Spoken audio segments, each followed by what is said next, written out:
look, if there's stuff on there that's actually has value, if they've done original research, if there's content that actually has some meaningful value.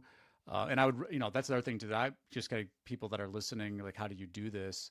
I would take each page and kind of run it through that self-assessment that Google provides for the helpful content auditing, and see how it plays. And I think there's ways that you could use AI to expedite some of this, right? Like you could probably create a custom GPT or a custom gem in Gemini to give you some directional sense of like what's on the site. Obviously, you could crawl it with Screaming Frog, and Screaming Frog has some tools that you could use to assess it. But ultimately, it's like, should this page even come over?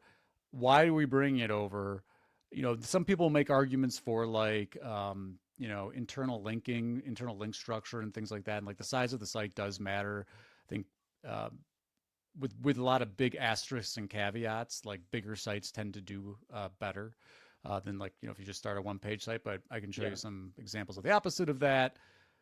But my hunch, anyway, that was a very long-winded way of saying my guess is that there's a lot of pages that aren't even worth bringing over. I would agree with that.